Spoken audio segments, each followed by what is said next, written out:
Well, she is a multi-talented actress, wellness advocate, New York Times best-selling author, and gifted and inspiring cook. Suzanne Summers wears many hats and is sexy forever, and every single one of them. Suzanne joins us this morning to talk about her latest book, The Sexy Forever Recipe Bible. Good morning to you. Good to see you again. Thank you. You too. You know, I have to tell you, you do it all. But when did you develop your passion for cooking? You know, I started cooking when I was a little girl. I had the feel, and I think cooks have a feel. And I remember when I was about 8 years old, I saw a recipe for beef stroganoff. My mom, who I loved, was not the greatest cook. Irish women are just not the greatest cooks as a general rule, and it could be changing. And to all of you Irish women out there, do not take offense. Anyway, I used to read cookbooks. My mother had bought me this book called Susie's Cookbook, which I thought was written about me. And she would read me recipes at night before we went to bed. And I made beef stroganoff, and it was yummy. And I found when you were 8 years old, yes, you made it? Yeah, and I found it so easy to make. And the family thought so too, that it was so good that I became the family cook. And my mom would prep and clean up. I would do the cooking from as long as I can remember. So, and you know, it's interesting, I have a granddaughter now, Violet, who at 8 years old made tartare for 40 people for Christmas dessert all by herself. So maybe it's in the genes. My, how things have changed from beef stroganoff to tartare, right? Yeah, right, I know. So tell us, what's in the recipe Bible? Well, that's the whole basis of this, people think that to lose weight you have to go on a diet and eat diet food, and I don't eat diet food, I eat real food. So what I avoid and what I ask my readers to avoid are chemicals. Don't eat foods that, if you can avoid, foods that have been processed or sprayed. Don't eat trans fats, don't eat foods in bags and boxes. Buy real food, anything that if you can pick it, pluck it, milk it, or shoot it, you can eat it, that it comes from nature. And then to understand what triggers the insulin response.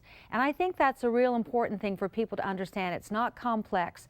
And I've broken it down so that you can really understand if you eat a carbohydrate and or sugar with fats, you will get fat, and it will go to all the places you don't want.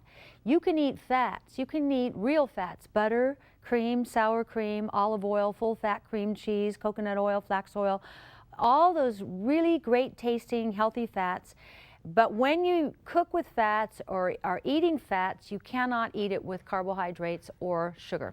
So that's what I've got here. Like for breakfast, you know, on a Sunday morning, if you have little time, when most of us do, and we do kind of more elaborate breakfasts, how about doing some crispy sauteed onions, making them into a little crispy nest of onions, and then dropping on top of it a crispy fried egg. And it's so satisfying, and you don't miss the toast, and you don't miss the potatoes. You could also have some sausage there if you want. Try to get organic if you can. But that's a healthy, satisfying, exciting breakfast or brunch. And I've done roasted tomato soup here and an Israeli salad, all chopped up vegetables. They say that we should eat half of our food raw every day, and you can kind of cover that by having a big salad at lunch and then having another good serving of vegetables for dinner. And that would pretty much constitute half of it because of the enzymes. Everybody's stomachs are all messed up. People, particularly women, they're constipated and bloated, and their abdomens are bloated. And it's from overuse of antibiotics. It's from not taking a probiotic. And I don't think people understand, if you've taken antibiotics any time in your life, antibiotic, you need a probiotic to recolonize your gut. And once the balance is off, it's off forever, and people get candida and yeast infections and things like that. So I deal with that in the recipe Bible about gluten intolerance, people who are dairy intolerant. It's coded for those people so you can understand what's a good choice for you. But generally, how about decadent chocolate cake or turkey prosciutto piccata with a port wine glaze? The food is all yummy. Here's what's so interesting about you. You've written 21 books. Yes. They have done very well, some making the New York Times bestseller list, and so they really seem to resonate with people. Suzanne, are you surprised that people get it or get you?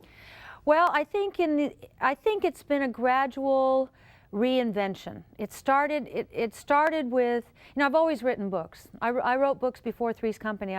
My first success in life was a poetry book that somehow, by some stroke of luck, Johnny Carson took a liking to me, and he would have me on his show. And I was, I think, 19 or 20 years old every month reading him poetry. And it became a best-selling poetry book in America. And then the next book I wrote was an autobiography about growing up with an alcoholic father. And I think that resonated. It was on the New York Times list for so long. And that sort of brought women to me and a trust factor to me, because I had problems too, just like them. And I found forgiveness and was able to overcome it. And then around age 40, I gained weight like all women do. I didn't understand it. And that's when I discovered the hormone connection. And then that's when I really started realizing, oh, insulin is just another hormone that needs managing, particularly from middle age on, because of all the fluctuations in hormones. So it's been a privilege. It's been such an interesting ride. I don't really act anymore, although I probably would be a very good actress now because I have some wisdom.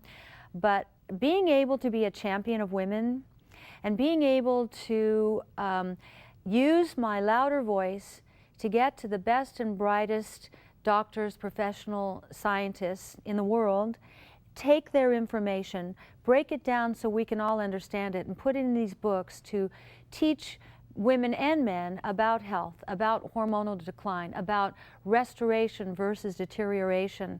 And I think by 21 books at this point, and my 21st one comes out May 8th, which is a big health book, maybe the best book I've ever written.